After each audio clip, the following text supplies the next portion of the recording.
Member at Large for the Greater Augusta Black Chamber. And I am so excited to be with you today. Today is our Who Are You Women's event. I have an awesome panel of women for you guys.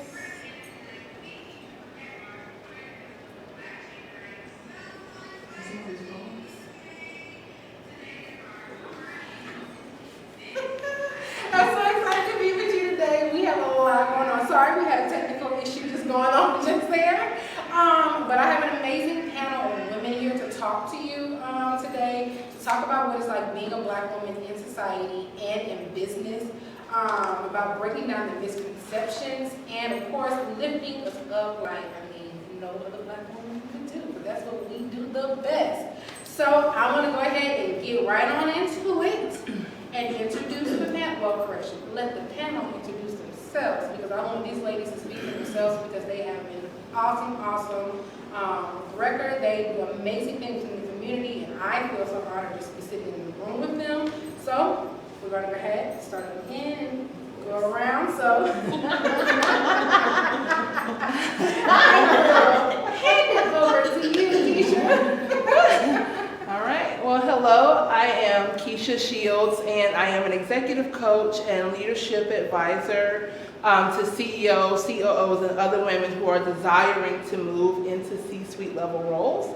And my brand is called She Will Not Be Silenced, all about helping women to claim their voices, to own their identities unapologetically, and not let stereotypes and stigmas and other people's opinions stop them from making the money that they want to have and the impact that they desire. So that's me. All right. Good evening. My name is Shanita Newton. I am the owner and operator of Newton Creative Consulting. We have a graphic and web design firm that specializes in branding solutions for creatives. We also work with nonprofits and small businesses to kind of help grow their mission and their vision and to elevate their business. And so I'm just glad to be here today. Awesome. And to my right, your left. Hi, how you guys doing today? My name is Nicole Cooper. I'm a native from Augusta, Georgia. Been here almost all my life. I am the owner of Great Day Personal Care Home 1 and 2. Been in business for about 11 years now. I just love that my elders, I take care of elder and disabled clients in the Augusta area. Well, that's South Carolina too, all over really. And I just love it. My elders, you can really learn stuff from them. They have sayings that you would never forget. And one of them was, always be good to yourself. And I am. Yeah. All right, and last but not least. Hi, my name is Shanita Newton, and I am the CEO of Universal Child Care Learning Center and Universal Learning Academy. We have 5 locations at this moment.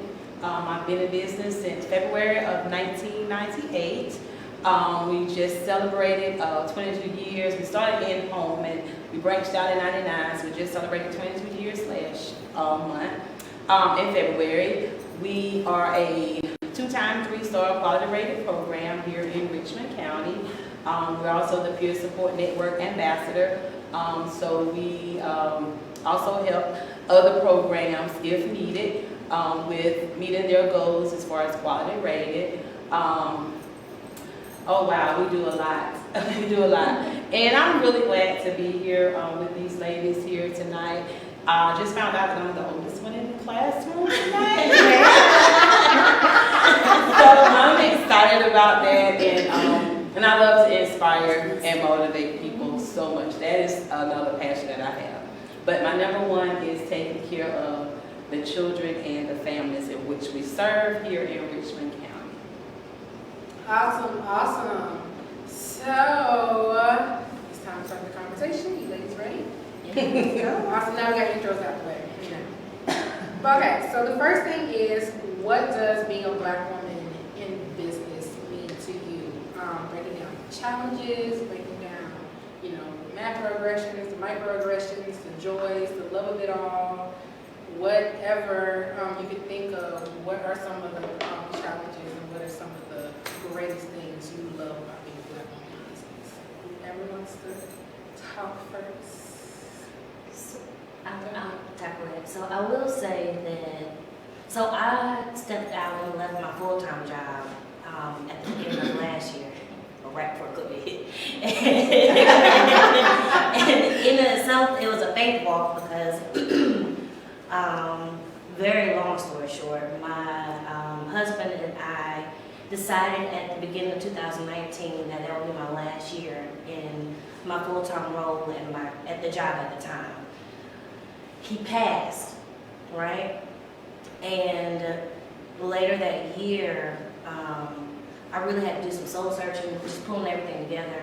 And the Lord reminded me that that was still the plan. So I stepped out at the beginning of 2020, right before COVID, and it not only has it been a faith walk, but I feel empowered in every aspect of my life. I am able to set my own schedule, and while it's a very busy schedule, you still got to put in the work. I'm able to do it on my terms. I'm able to go to the gym now. I'm able to spend more time with my son, and I have a freedom and a peace of mind I didn't have because I stayed in one season for too long. So I'm just, I feel grateful and enlightened and empowered, and I feel like God uses, well, I say that for him, but I will say that I am just grateful for the opportunity and for God using it to stretch and grow me. So it really has been a beautiful process, and just even seeing how he makes everything work together for our good, you know what I mean? So yeah, that's all I have. That is awesome. That is really, really awesome. Anybody else want to chime in, add to That's that? awesome. I'll chime in. Go ahead, this is conversation. So, similar, a little bit with you. 23 years ago, I decided that, I wanted to raise my own children. I was working at the Department of Family and Children Services, and I literally was like teaching classes, goal settings. And I had someone ask me, well, what is your goal? And I'm sitting there like, it's not this. I want to raise my own children. Like, I don't want nobody else to raise my kids. I work at the Department of Family and Children Services, so I heard all of the horror stories. At that time, DFACS was the one that was going out. It wasn't like a licensing department, so like it is now. And here I am, 23 years later. Had a lot of setbacks at the time on the journey. When I first came off of my job, I had someone who I looked up to so dearly, who rest their soul now. And they told me, don't do that, don't do that. You're on the 9 to 5, you're on the Monday through Friday. I'm like, but that's not what I want to do. You're not going to make money. It's not about that. That's not what I want to do. This is what I want to do. And so I had a dream. And my grandmother used to always tell me, follow your dream. And I saw it to the T. I saw the red and white house. And that's exactly why I'm still, one of my students is still in that red and white house. And so, and my middle son went to that very same center. And so some things happened. I was like, you know what? I'm going to own that center one day. Not thinking that it was going to be for real, but yes, I became the owner of that center. But to make a long story short, and I would have listened to all of those people, and I didn't know what I was doing. All I knew was I was following this dream that I saw and remember my grandmother, because she kept me. And I was 7 when she passed away. And my father was the only black on captain in Milledgeville, Georgia. He did not allow me to ride the school bus, so that was the times that we had our conversations. And he would always tell me, punch in your own clock. And I'm like, what are you talking about? Because you don't even have a clock. You get up and you just drive people all the time. I hate driving because I rode so much in the vehicles with him. And so, but with him telling me those things and, you know, thinking back now, how those things they say, whatever you hear, what's inside of you is going to come out of you. And just to know that I did that in those first 10 years, I felt like we were just babysitters. You know, we were doing what we were supposed to do, but we were just like anybody else. And I tell people, I've been down that road of looking out the window and, you know, doing this and you know you're not doing this correct. Until I had that wake-up call and I had someone who doesn't look like us to tell me that your program is not going to be nothing. You're in a low-income area. You know, we were at the time applying for our accreditation. She said, nobody here is qualified. You have TVs up. You don't have a lesson plan. You don't have a curriculum. And in spite of life hitting me at that time, it wasn't about life. It was about what she said to me. And I really thank God that because I did not feed into what she said and what the other people said that I was not going to be, that I am who I am today. And so I'm just so grateful to that. And it was a faith walk. It was all faith. And I too went after another center right during COVID, right before COVID. So we're getting ready to start back on that project now. But my faith walk, got to take that faith walk. Yeah, I appreciate hearing stories like that because, I mean, like he was talking about, you know, the oldest in the room. I know I'm the youngest in the room. And I have that thing of where I'm at that age, I'm 28 and I'm at that age where everyone's like, you're almost 30, what are you doing? Like you haven't started yet. And when I finished school, you know, everyone was like, oh, you should be this, you should be that. And I tried those things and I wanted to do those things. The people said I should do and the people suggested, and then I realized none of this is me. None of this fits. Right. And you know, the blessing that came from COVID was me actually having to sit still and step away from all the things that I was doing to realize, like, okay, these things needed to be out of my life, and I needed to figure out what exactly who it is I wanted to be and what I want to wake up and do every day. And that thing of, you know, that job, we was like, I know this ain't it. It's a thing when like my parents or, you know, other people ask me, you should try this. Yeah, it sounds nice and I understand it's a steady job and I understand, you know, it's a steady paycheck and, you know, and that's what everyone thinks. Like, hey, that's what you should want. But I also want to wake up and do what I love every single day. Your passion. Right, I want to do my passion. I want to walk in my purpose. I want to do what I'm created to do because God gives us all that thing. Right. And I want to be able to do it every day wholeheartedly. Right. Even on the bad days, even on days I'm frustrated and upset, that's the thing I want to be like, you know what? I still get to do what I love. Right. And so not putting myself on anyone's timeline and being like, you're almost 30, you have to get there. And I'm just like, you know what comes. Right, as I'm learning as I go, I am unlearning things I don't need as I go, and I'm just grateful for that journey. And that's one of the biggest things that I love about this moment. I was gonna say that's part of the challenge, right? Is not following what people's opinions and what their thoughts and perceptions of what you should be doing, but to follow the plan and the dreams that God's placed in you. Right. And in a lot of cases, in some cases, it's because our family members and our friends and those that love us want the best for us. They want us to be secure. They want us to have stability and to have all those things that are considered to be success. But ultimately, you're not successful if you're not doing what you were purposed here to do. Right. You know what I mean? Right. So it's just, but that's one of the challenges that as an entrepreneur that you have to face is because you're gonna get that messaging. You're gonna get it from somebody in your circle. And a lot of times it's just out of fear, especially if it's from someone who hasn't seen it been done. They just don't know it can be done until you do it. Right, exactly. I stepped out on faith as well. I used to work for AT&T. Can you speak a little bit? I'm sorry. I used to work at as a customer service rep, it was nerve-wracking. It was sales. If you didn't get your sale that day, they threatened you your job. If you didn't make your certain order by the end of the month, I was like, I cannot do this. It gotta be something better than this. It was a good paying job, but it was nerve-wracking. You hated to go. I hated to get up and go to work, and I couldn't wait to get off. I just hated it. So one day I was just thinking, what can I do? And I came up with personal care. I went to school for cosmetology. And I was in the shop one day, and it was a guy, his name was Augusta, that used to stop by the shop. And he said, Nicole, this is not for you. You was here to take care of people.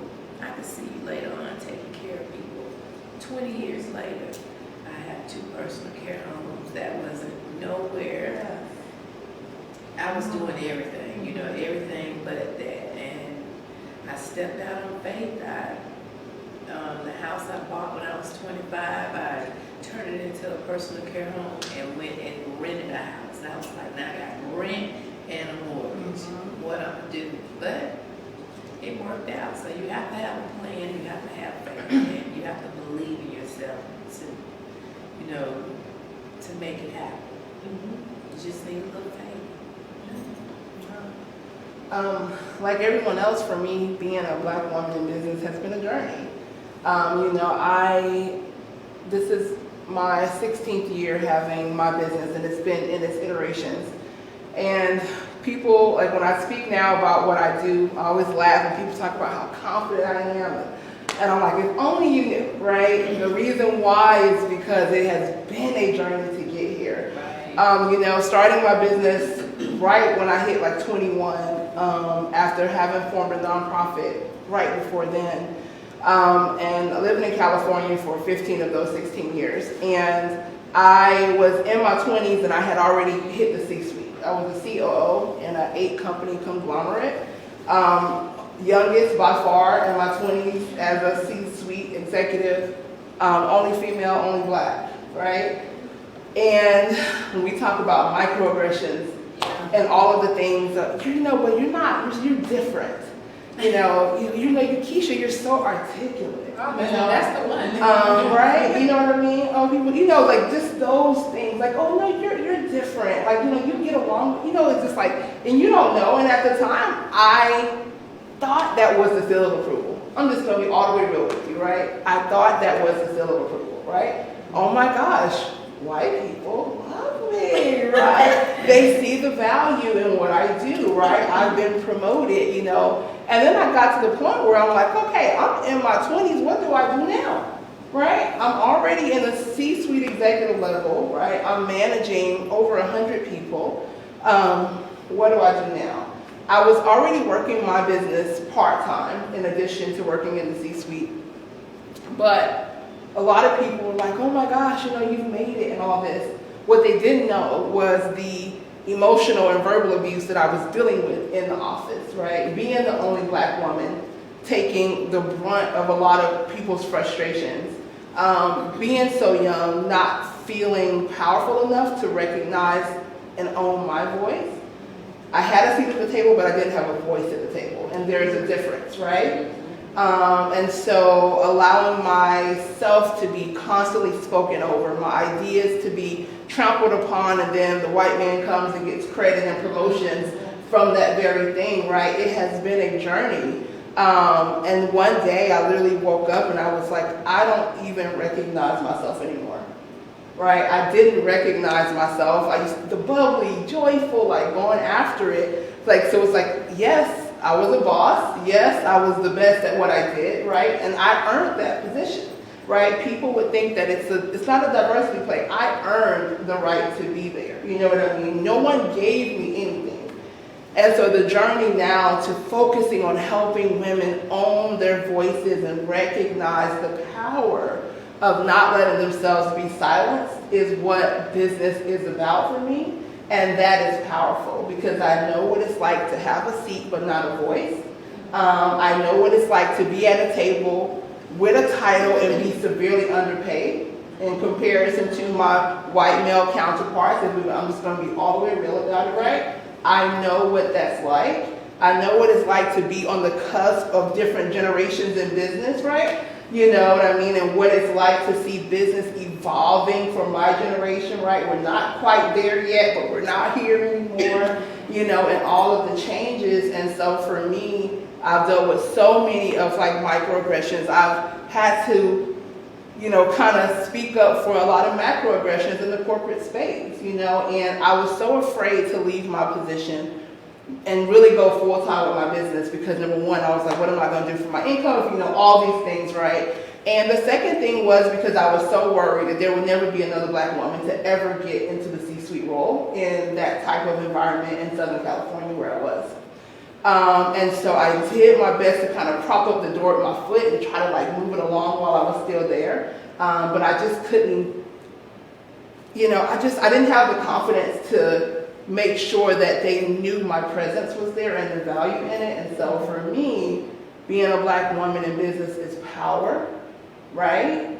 It is truth. Yes. It's legacy, right? That to me, that's what those things represent.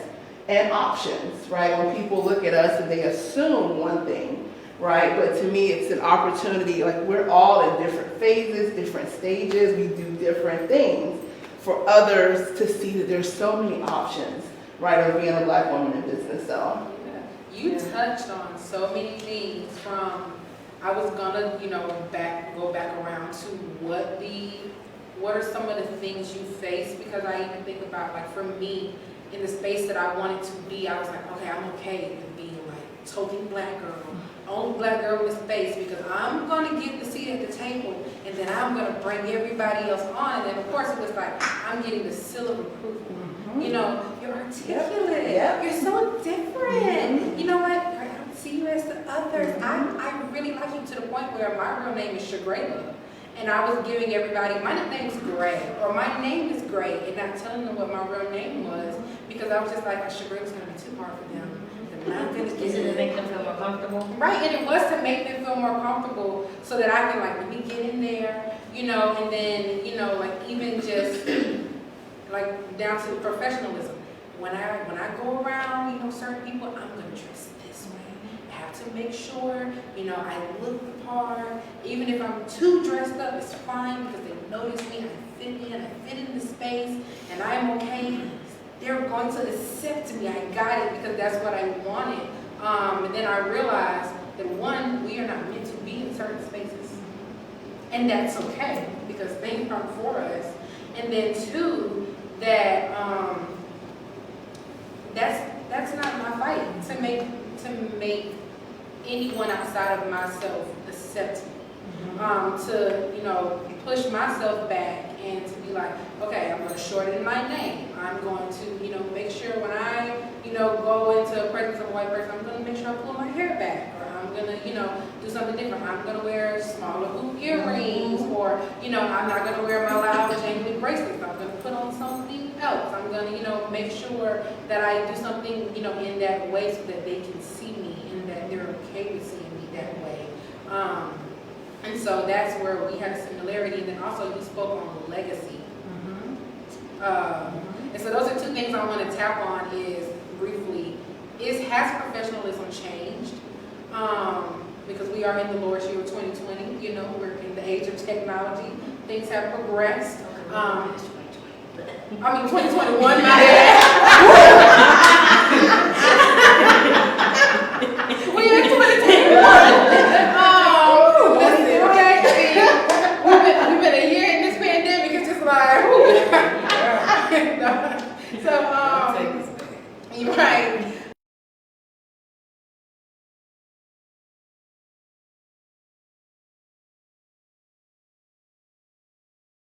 You have to do all black. You have to do blazer. You can't do such a high heel. You have to, you know, wear your hair a certain way. Minimalize your jewelry. All that stuff.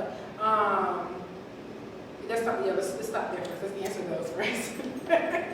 For me, it allowed me to stop and just reflect. Okay.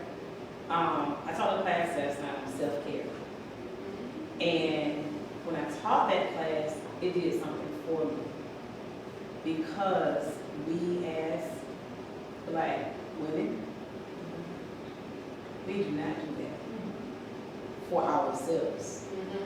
We will go out and we will do for everybody else, but we won't stop.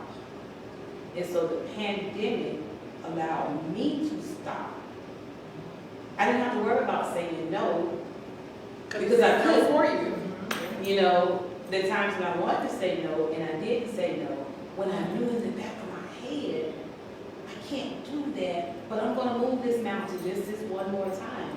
You know, and so it allowed me to grow. It allowed me to learn more. I literally took my first business shots a few months ago. And the lady said, how long you been in business? I said, well, I'm not ashamed. 23 years, actually. 1 year in home and then 22 center. Then she's like, oh my God. She said, I just hope it don't take me this long. I said, it may take you longer. What God has for you, He has for you. It may take you one day. But everybody is different. And so during the pandemic, it allowed me to change. It allowed me to change actually for the better, for myself.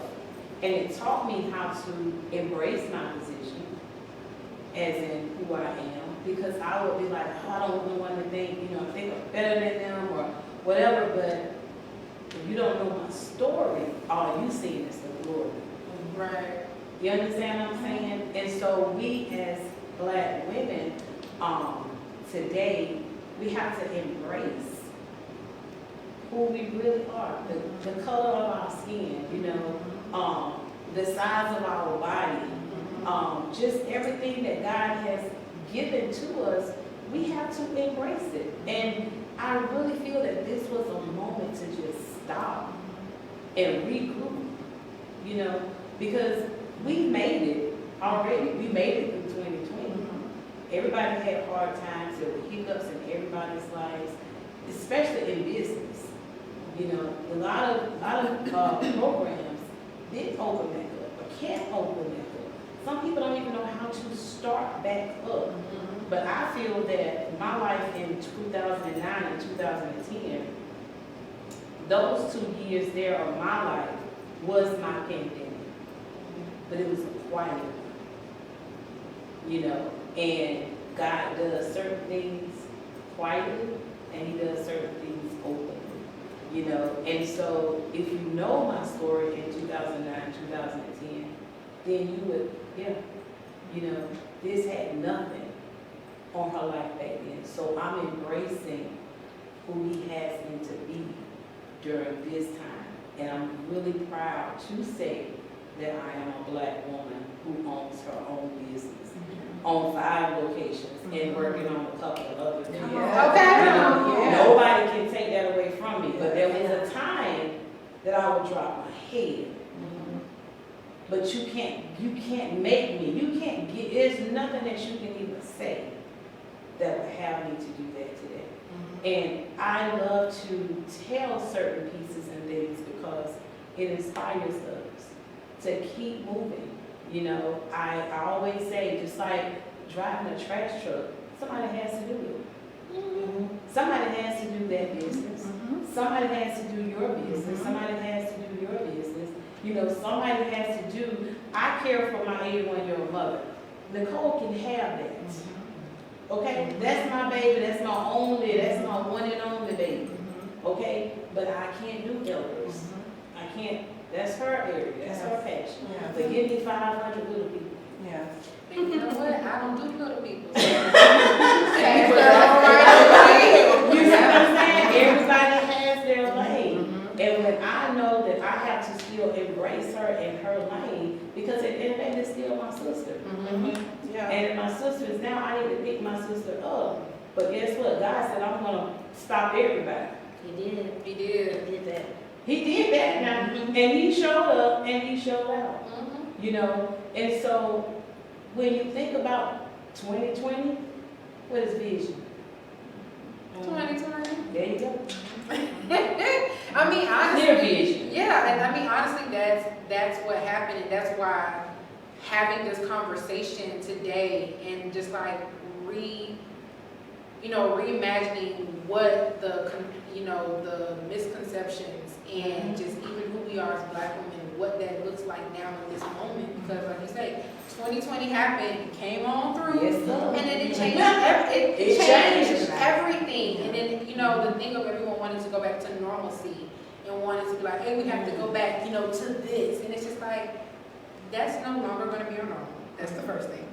And then secondly, what is the normal? How are we going to define the new normal? What does that look like? So that's why I asked the question of professionalism, because I know now, that looks different. It was already changing before the pandemic happened because, that's just what was going on in society.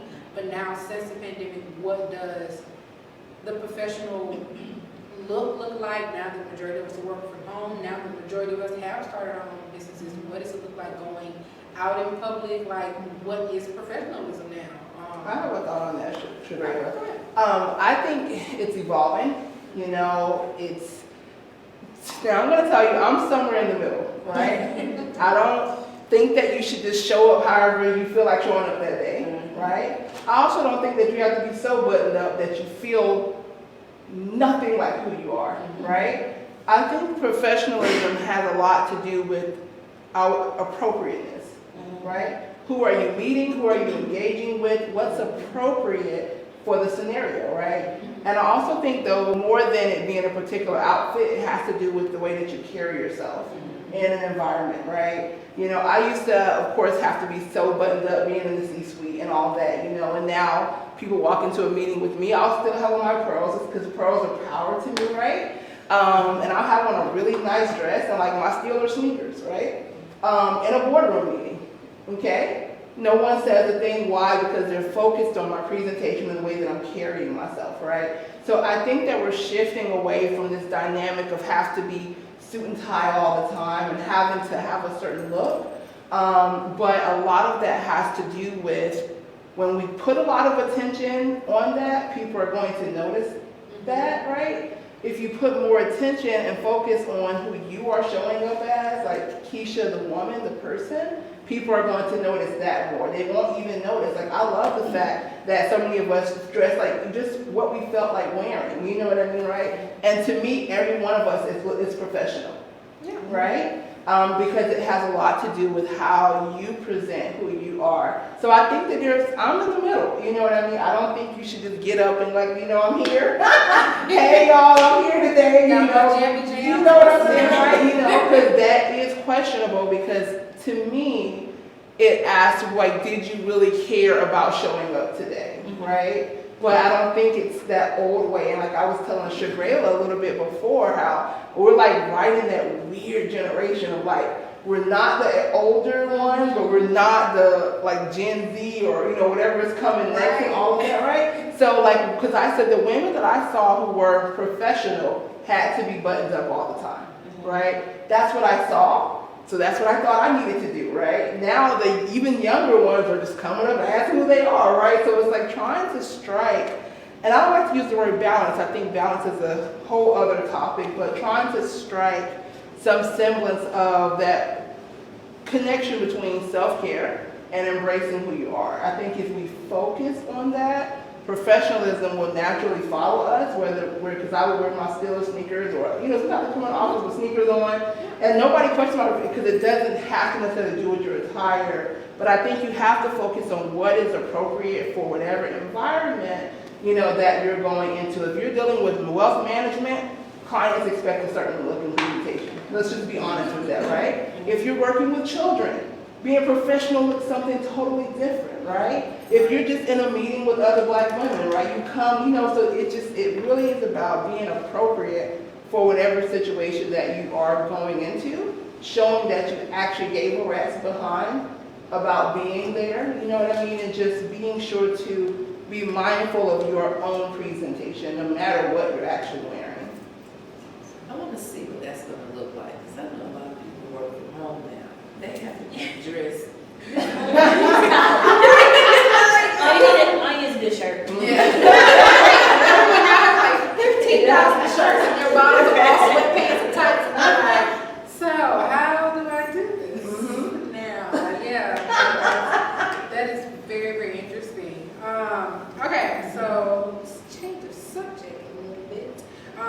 as we all been talking about God in here at this point, but I want to know, how does faith play a role in business, and is it a hindrance or is it a good thing?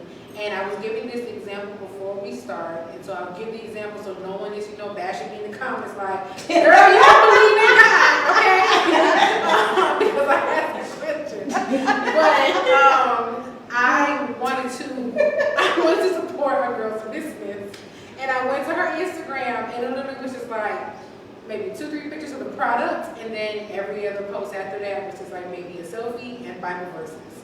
And I was just like, girl, what is the product? Like, what are we selling here? Like, who are you as a business person? Like what's going on? Right. Like what is actually the product? What are we promoting here? And so that was what made me think of it, because although all of us in this room believe in God, what if there is someone who may not have, the best relationship with him, or may not know him that way, and if they go to your business page and there's nothing but Bible verses, which is nothing wrong with that, does that push away, your ideal client? Does that push away someone? Does that mean like, you know what, oh well, they not my client, oh well, I don't care.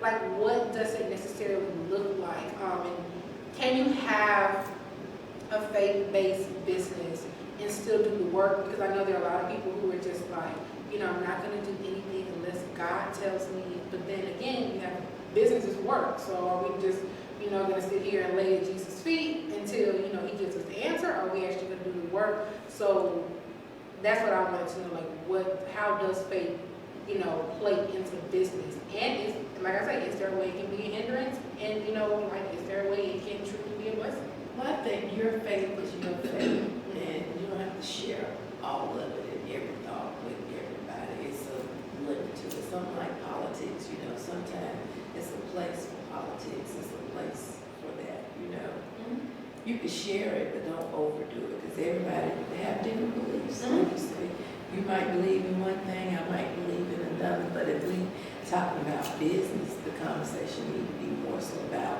your product or your business. And you said you saw this on her social media? Mm-hmm. Okay. So a couple things.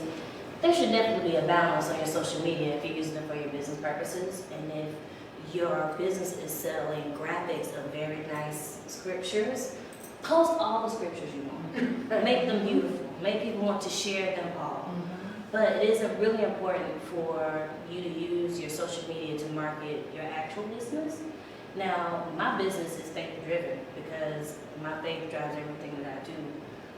I don't bash people over the head with my faith, but I do believe there is space for, on social media, people follow your brand because they want to know more about you. And so, because my faith is a part of my brand, a part of essentially the core of who I am, I do make sure that, people get the totality of who Shanita and Newton Creative Consulting is. However, I would say that, your niche is your niche, your tribe is your tribe, your ideal client is your ideal client. So there should be some people that come to your page and you're like, I just don't get with that, because your services ain't for everybody. Right. It's for a certain group of people. And so, I just, but yeah, there should definitely be a balance, I feel. So I'm glad you cleared that up, because See, I was just I didn't want to be like, I saw the question. God. I said, OMG. I did too. I said, now how we gonna get around this one? 'Cause Right. It's not gonna hinder it. And I'm saying to myself, now this is my Bible study night and I'm giving up. And this lady is asking this kind of a question. It has to be more to it. It definitely was more to it, because I guess even like with my business, it's been something that I've even struggled with personally. As I'm building I'm renewing and getting to know God myself, instead of the way that I was taught, because there's a major difference. I'm, struggling with that stigma of, do I want to put, faith-driven or faith-based on there, because at the end of the day, even though, I'm going to consult with God, I'm going to, work with, me and him, converse and do our thing, I don't want it to be where it's just like, just throwing me off, that thing. So that's kind of like why I asked is that, like you say, it's that separation. We separate church and state, and it's that thing of, is that something, because of course most black women and most black people are raised in the church. That's our thing, like that's our go-to, that's the number one thing we're known for. So it was just that thing of like, what does that dividing line look like, and how can the two coexist? And they definitely can. I don't think you necessarily have to draw a line between the two. Right. And you don't. I do not apologize for loving God to nobody. Period. Because all of our events and meetings and everything that we have, my pastor at Transforming Lives Bible Church, I had put it out there. Peak Church. Yes, ma'am. Yeah. And so we have everything there. He allows us to have everything there. Our Christmas plays, just the whole 9 yards. And so being in the business that we're in, of course, there are different religions that come through. Our website, our social media pages, it's all about children. Okay? It's just things that have come from the children.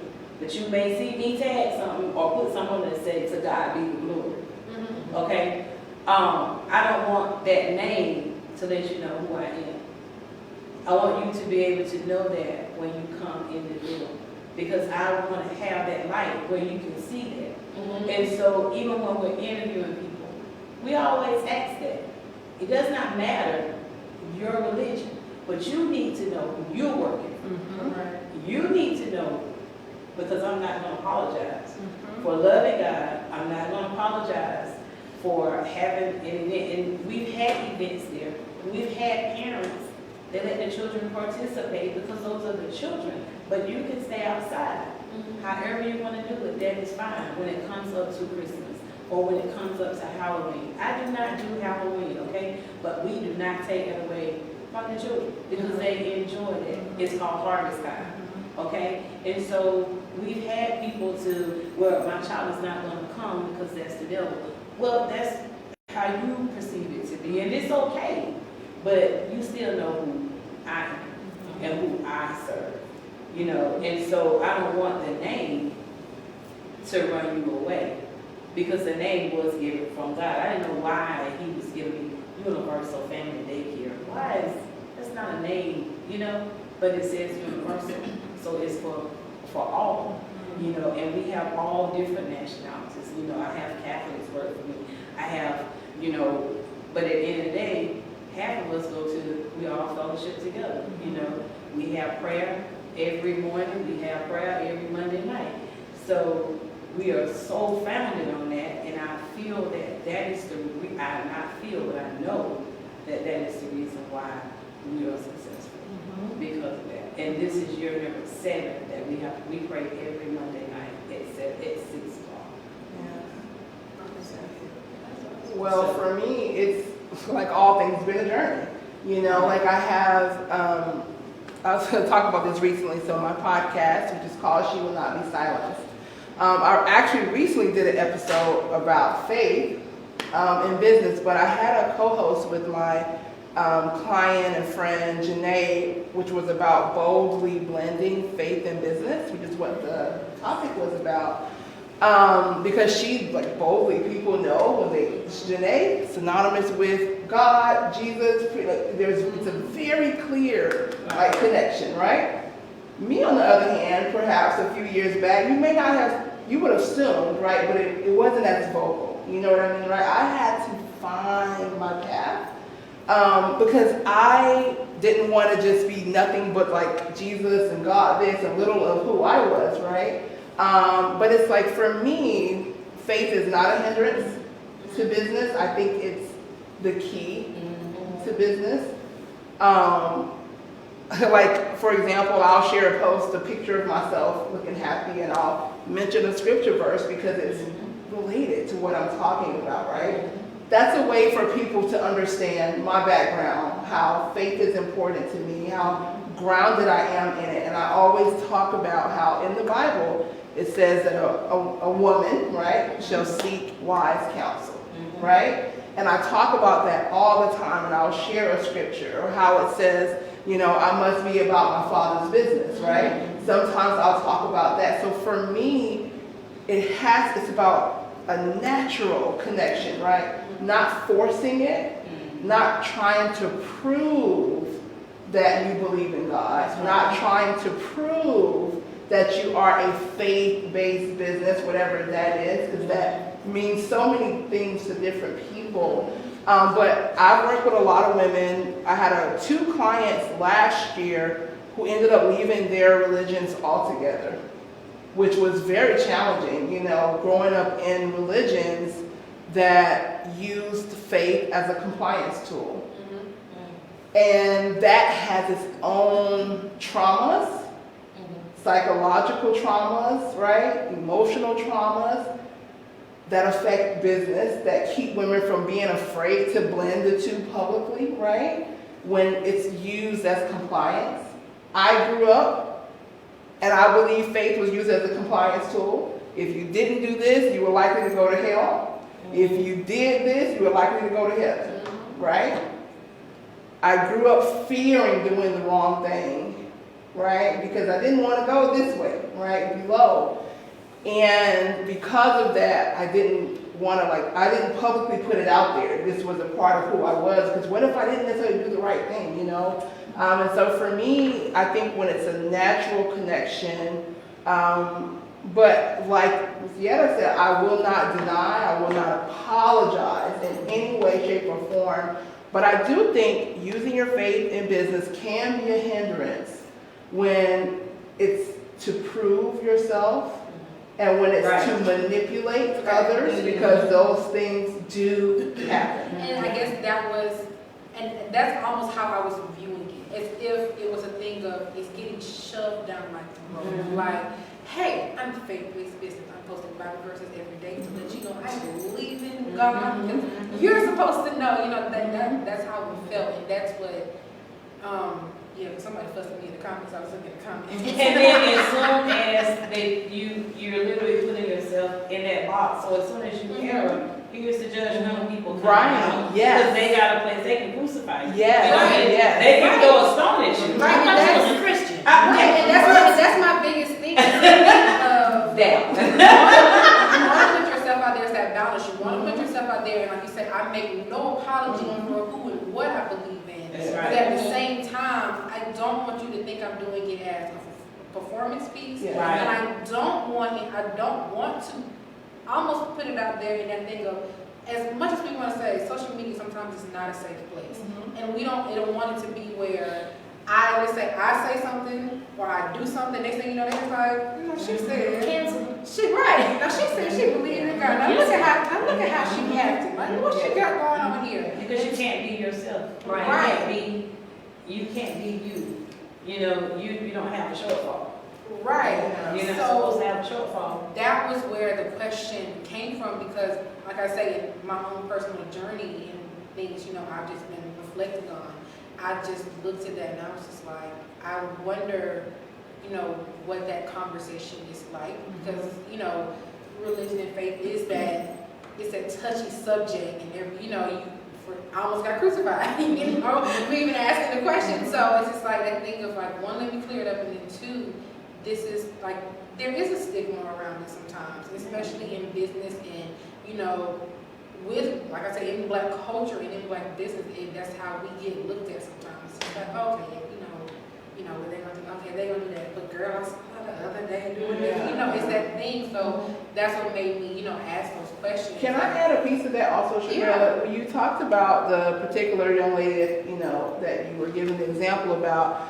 I think two things are at play in that situation. I do think, number one, there's a difference when you're selling a product versus when you're selling yourself as the service and the brand, right? If I have a product, maybe it's not necessary, I can share. Maybe I solely want people who believe that to work and buy the product, right? In that case, it makes sense, right? If I only want to sell to believers, it makes total sense for them to only share that, even if it doesn't make sense to us kind of looking at it, right? But I also think that being, like, when people hire me, they hire Keisha, right? And when you're working, you work intimately with others, like you mentioned, yeah, it's important that they understand the foundation with which you come from, right? Like, people who work with me, all of my clients are not believers. All of them, some will believe in many different things, but what they are clearly aware of is that I am a believer. That's right. What I believe, what I stand for, and that the guidance and advice I'm giving is grounded in what matters to me, right? They're aware of that, and that's, I think, a clear distinction, because religion should not be a touchy subject. You mentioned it is, and it should not be. It should not be a touchy subject. I believe firmly what I believe. You believe what you believe. We're all entitled to believe what we believe, right? And there should be a mutual respect for that. But I think that if someone's brand and business is solely for a particular client, let them have at it, if that's what they desire, right? Because perhaps they're on their journey to unlearning faith as a compliance tool as well, right? And so for me, I think it really just depends. I can see it both ways and all ways, right? But it is a turnoff as a potential customer if that's not what you want to see, right? Right. And so you just kind of have to let people do them and do who they are. It might be a sign that's not the right product, right, for you, or vice versa. Right. And I don't want anyone to think that I was turned off. I still supported this girl. Okay? Still got the product. I'm going to add on to that with Keisha. If that product is what I want, I don't even care who she is. If she's the only one that has that product, guess what? I'm going to buy that product. Right. You know? Right. But I guess from my, and it was also my mindset, I would work in marketing and branding, so I instantly like looked at it in the lens of, okay, granted, you know, is that Proverbs? Girl, yes, come on. You know, like that was me personally, but looking at it from like just, I'm putting my business out there for someone else, maybe they're strolling, they may see it, and then they go click on the page, and they're like, ooh, okay, yeah, not for me. But that's good though. On one hand, that could be excellent branding. Right. Because if that is what they're wanting to happen, if they're only wanting people who believe just this, then they're doing exactly what they want. Right. And somebody may need that word that day. Right. And so I mean, Literally, somebody may need that word that That's for me. Right. Yeah. It has to be genuine. At the end of the day, it has to be genuine. I've seen people use faith to manipulate Christians. Yes. Yes. To manipulate them financially. Right. Manipulate them spiritually. Yeah. People in the business world, right? When it's used for compliance, when it's used for manipulation, it's a major problem. And unfortunately, because with good marketing, you can't always discern the difference. That's right. Right? So this conversation can go so wide because of the different elements at play, but I just want to encourage whoever is listening that don't be afraid to ground your business in the faith that matters to you. Because a lot of people struggle to talk about the fact that they believe in God, or they believe in Jesus Christ. They'll be afraid because they're afraid to turn off customers, right? They're afraid of doing that. And so just to encourage, especially in the online world, right? You know, and so just to encourage people that things can drastically shift when you embrace that and let go of the fear of what faith can and can't and may not do in your business. Awesome. Love it. I love this so much. Okay, so I cleared up the question, people. Cleared it up.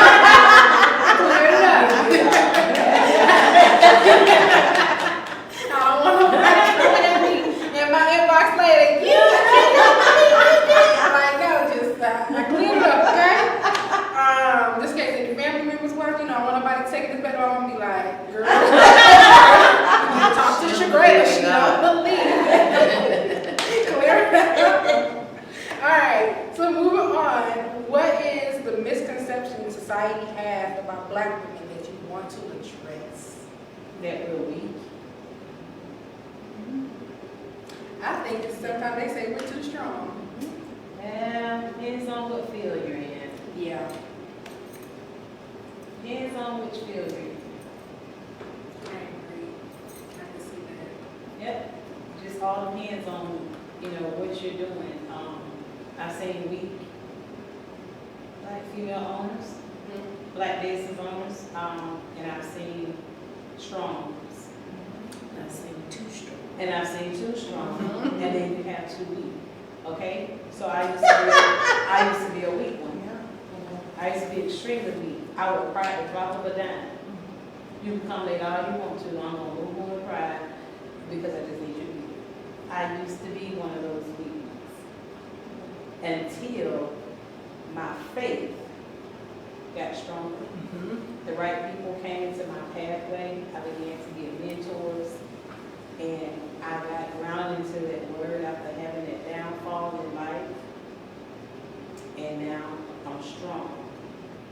So that's why I can say, because I had people tell me, you're just so weak, you're too weak. And I used to hide behind others that were strong. Yes. Even growing up, the bully was my best friend.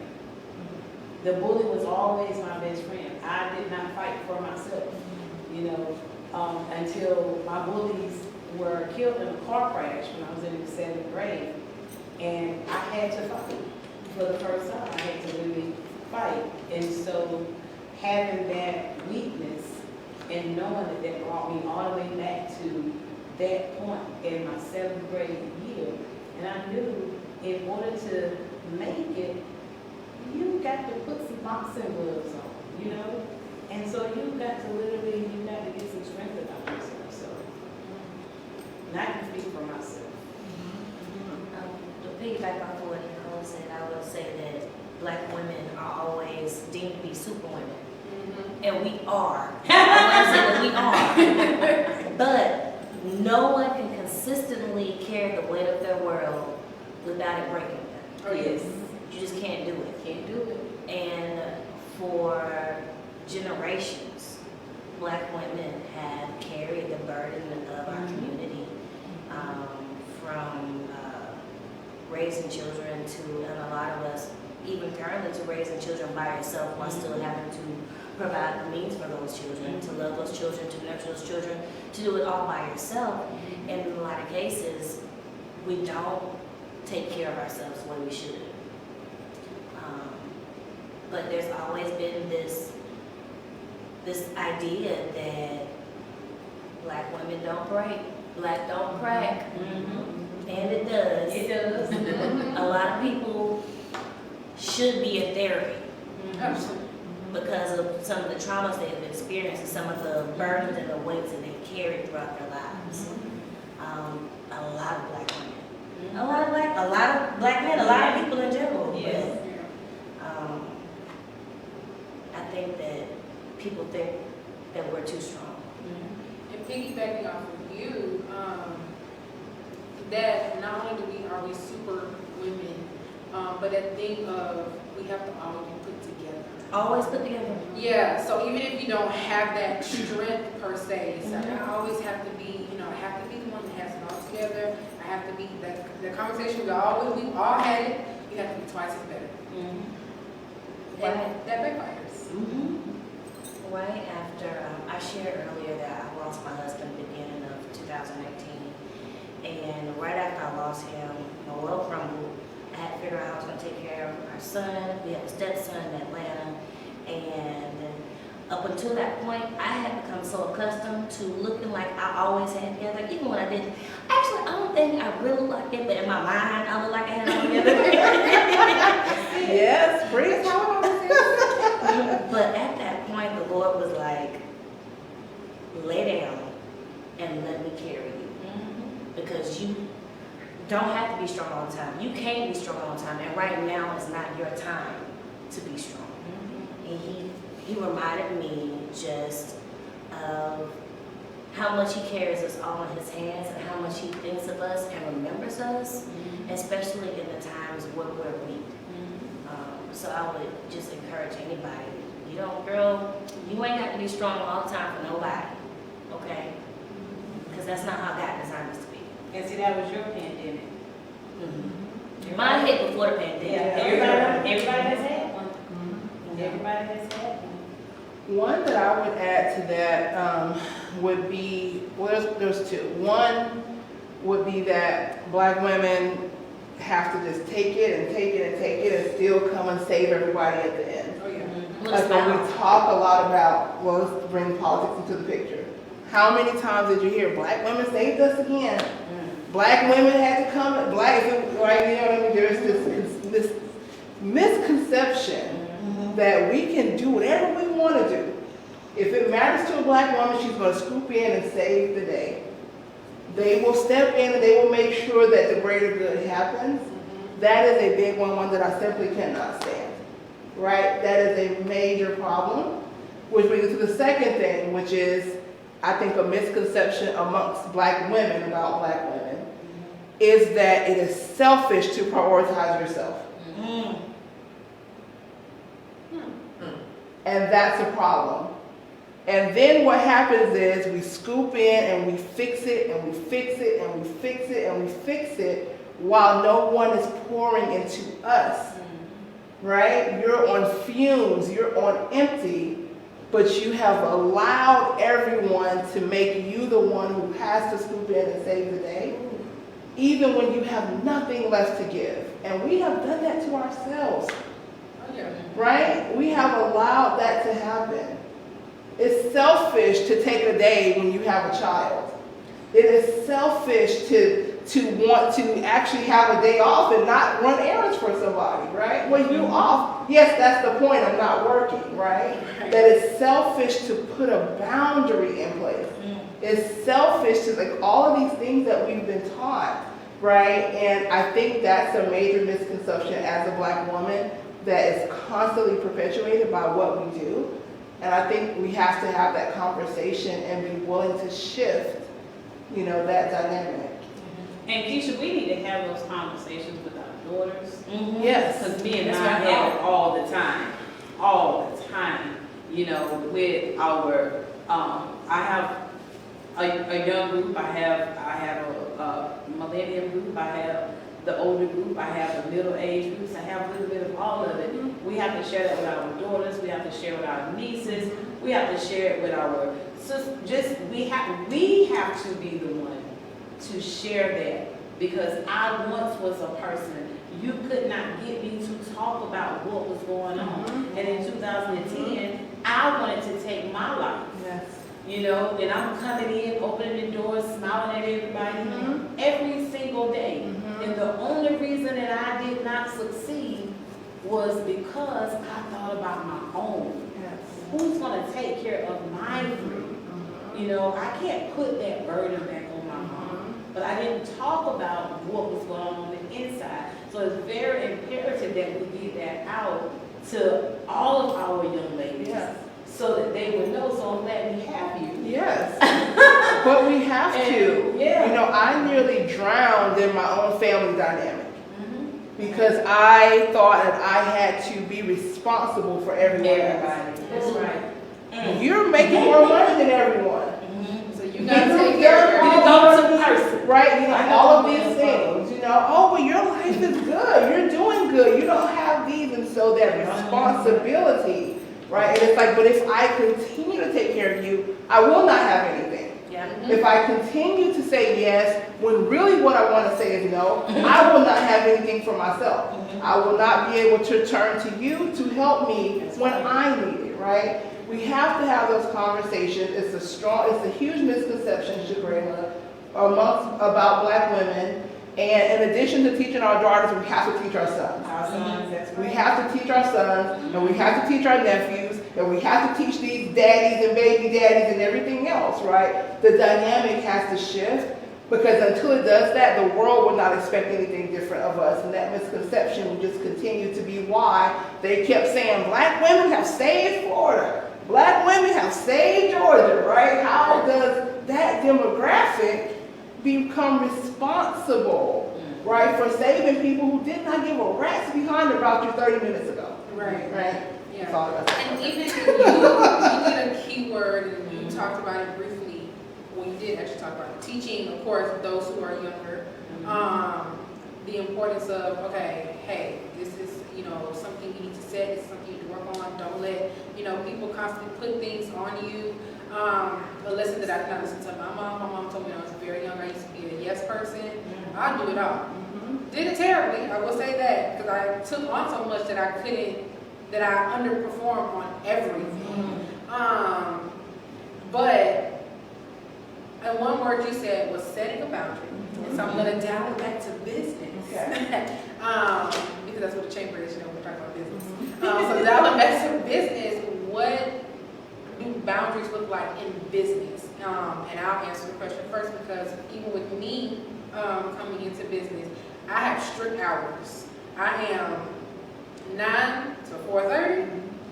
If you hit me under 4:31, if I'm, you know, just so happen that the computer is still open, I may respond, but if at 4:31, I'm gonna get you back tomorrow. Unless it's, you know, something that's really important or like something that needs, you know, like some type of urgency, then I'm not gonna do it. I don't take my computer home anymore. It stays at the desk. I'll see it when I arrive back at the office. I get to the office about 8:30, and I get here extra 30 minutes early for like that. I need to sit at my desk. I need to drink my morning tea. I need to have like that quiet time with myself, get my day started, get my mind right. 9 o'clock, computer open. All right, let's respond to the email. Let me get back to whoever, you know, needs something. And those are boundaries I set for myself. I also tell my clients, email. Don't send me a text unless it's an emergency. If you send me a text, hey, email. If they keep forgetting, I'm sorry, I'm going to tell you, this is not going to get responded to you. Because I had to learn to set those boundaries, especially in what I do.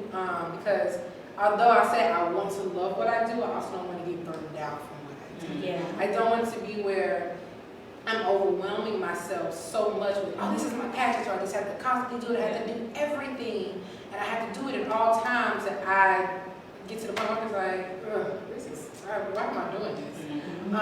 So what are some boundaries that you guys set in work, or what are some good boundaries that should be set in work? I'm still working on it. Okay. We'll just get Well, I get clients that call me all the time today.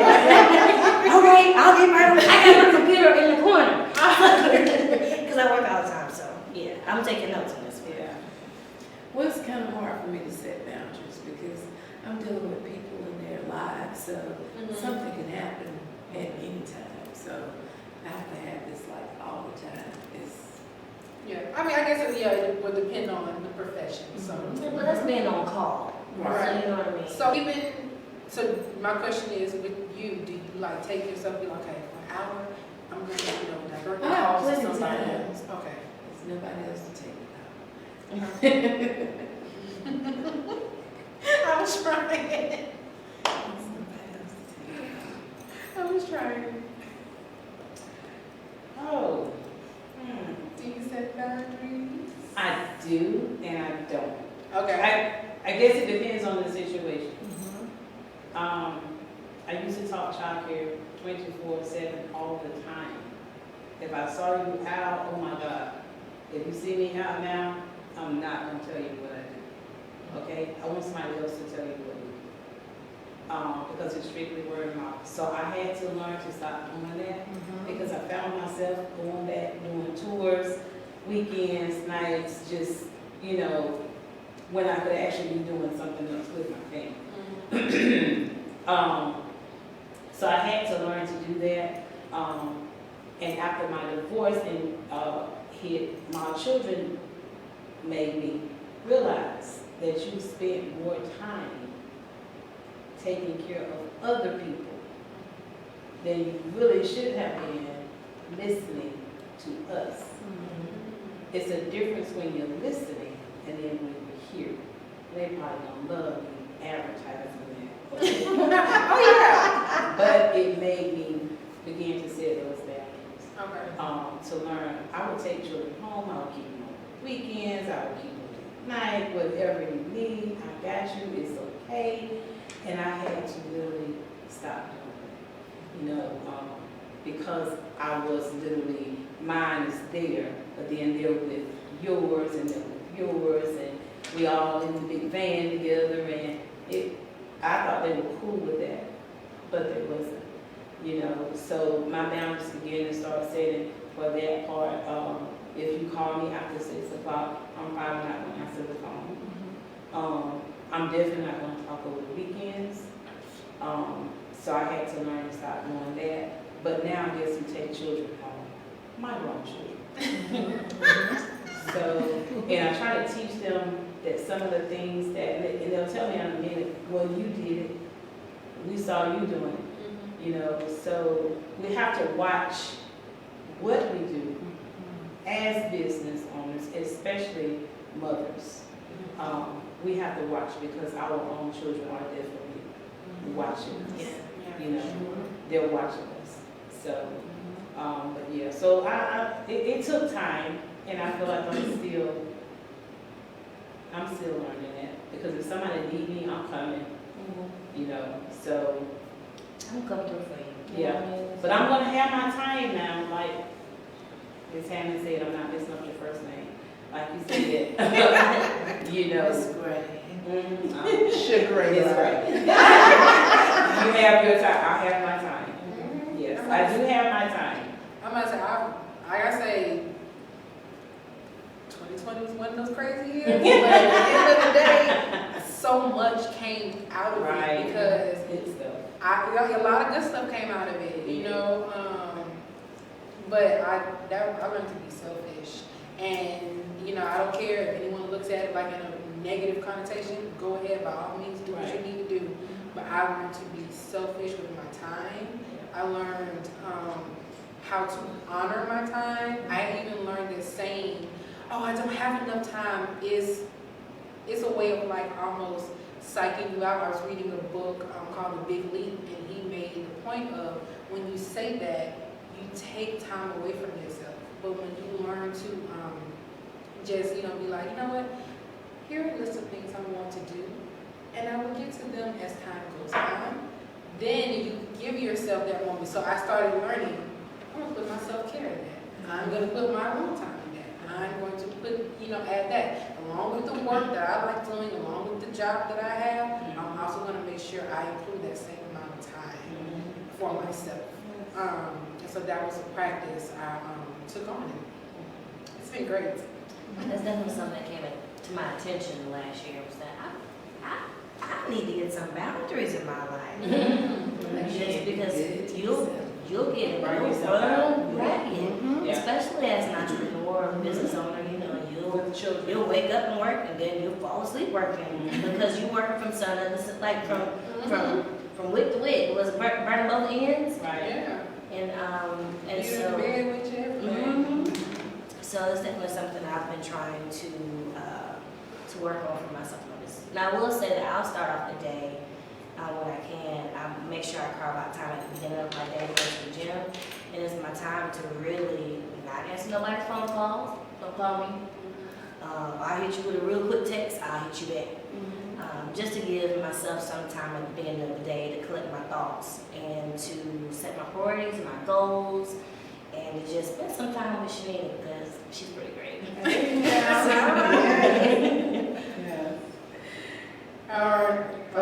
ahead. I have quite a few boundaries. I had no boundaries. You know, I was the yes girl. I would do it all, and I did it all very well, right? It was kind of a little bit of the opposite end, you know. High achiever, overachiever. You give it to me, I'm going to say yes, and I'm going to do it with excellence. But you don't realize how burnt out I am and overwhelmed and all of the things on the back end, and I would continue to say yes, right? That didn't work for me, you know. And for me, I have several boundaries. And in terms of business, one of them is that it's money based. There's two of them that's money based. One of them is I do not take money over my intuition. When my intuition tells me, do not do this, I don't care how well they're paying you, I have learned to honor that, and I will release that project. That is a boundary for me. I don't allow the dollar sign to flash, no matter how desperate things may feel at a certain time. I've learned to honor my intuition as a guiding principle of my business. The second money-based boundary that I've set is I will set my compensation and I expect to receive that. I do not allow people to bully me into getting the homie hookup or, whatever the case is. And the number of people, the number of Christians that I've had come to me and say, the Lord told me that you was who I was supposed to be working with, and that you would help me, and literally wanting all of this for free. And I say, well, I tell people now very clearly, did the Lord let you know what my rates are? Because I'm perfectly fine with helping you, but we need to be clear. I've learned to set my rate and to expect to receive it if people expect to work with me, which is a boundary that I have had to set for myself. Around money based. And I would say another boundary that I have is I don't do much business in the DMs, right? If you want to do business with me, send me an email, right? That I have systems to track things. I will certainly do an introduction, but that is not the place where long-term conversations happen. I need to shift to, kind of elsewhere. And I guess a final boundary that I'll share with my business is that I have an people know now that I do not allow white people to overtalk me in meetings. That is a very clear boundary that I have. All of the white people, hey, shout out to y'all in my life who work with me, they are aware of that. I do not allow white people to overtalk me, overstep me, or anything when we are in meetings. There is a time and a place, and that is a very clear boundary. And since I have done that, things have shifted, the trajectory has shifted for me in my life.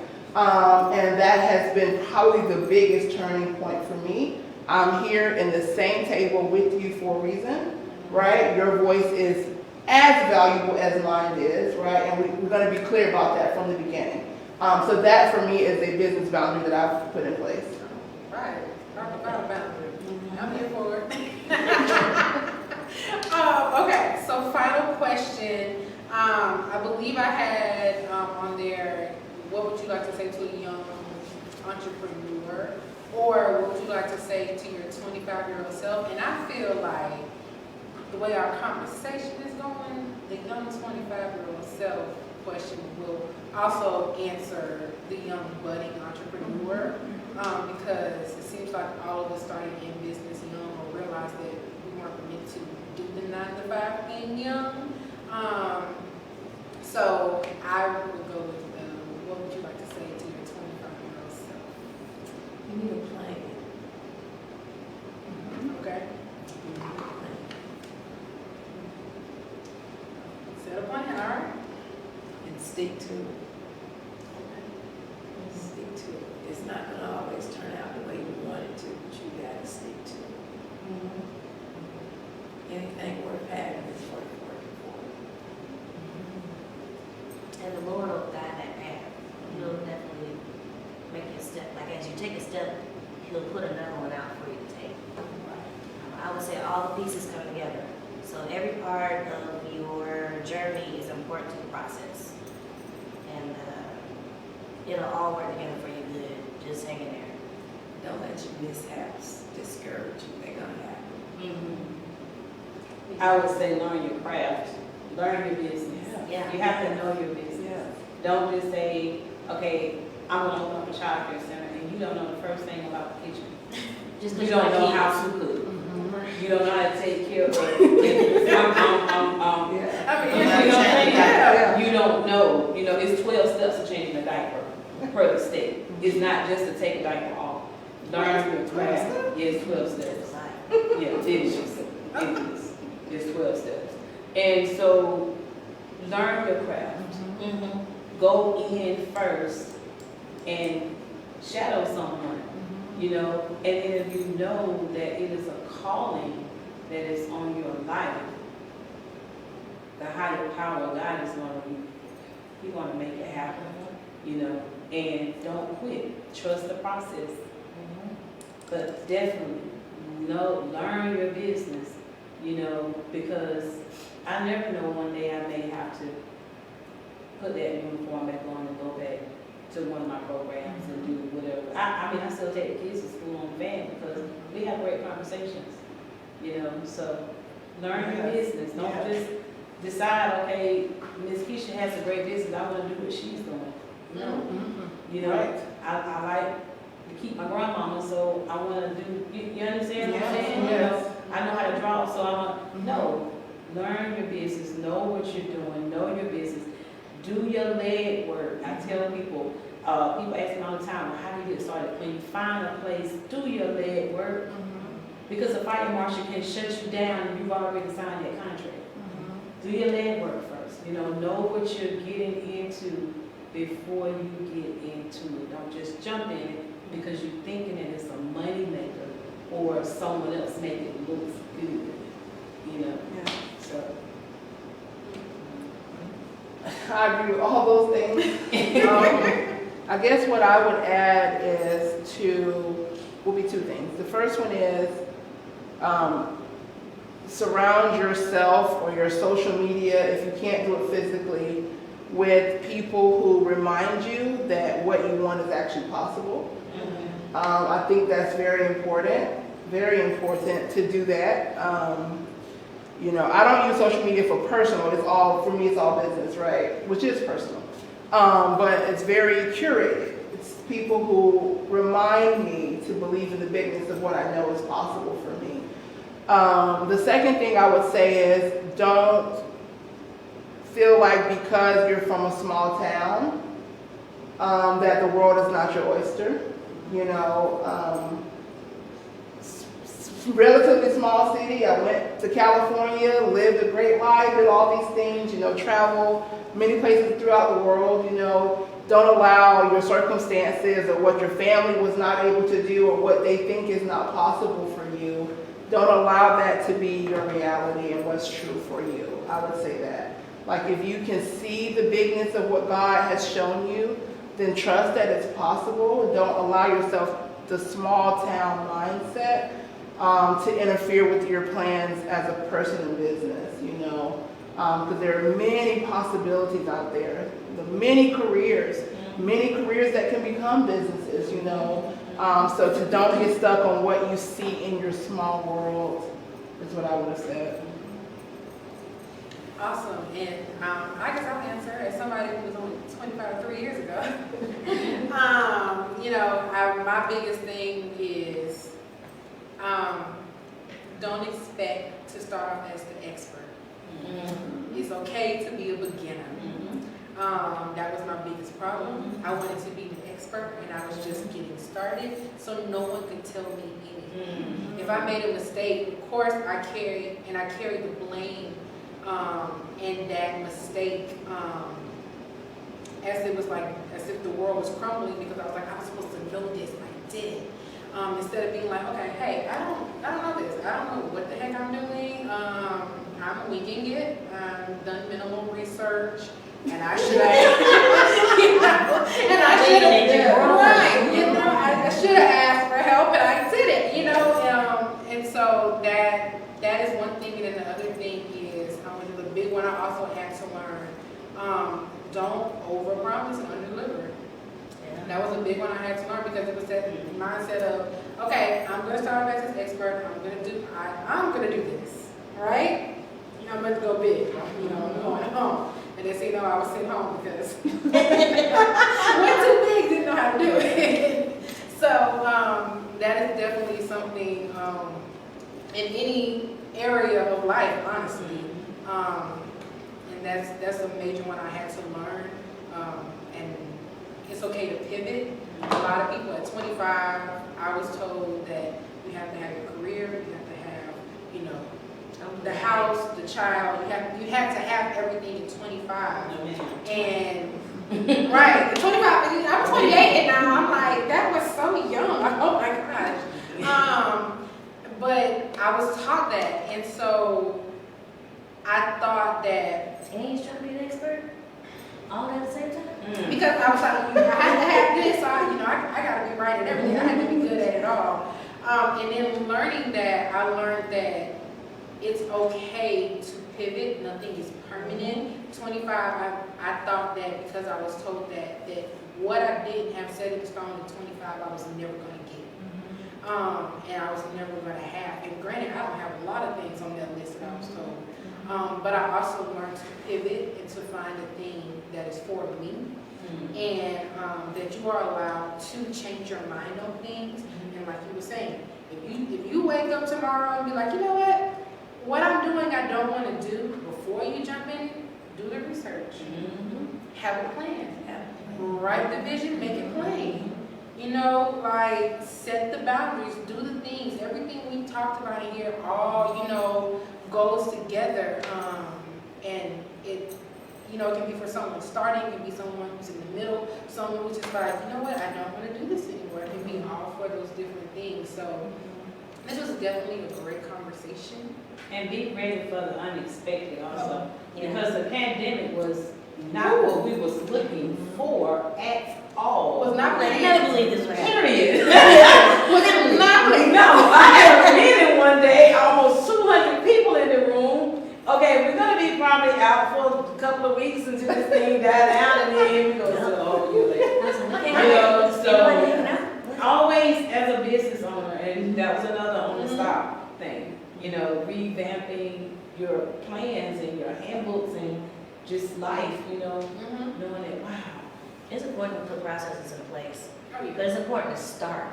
Right. Like I think a lot of us feel like we have to have the perfect conditions to get our business going, and you'll never have everything that you need or everything you think you need to get started.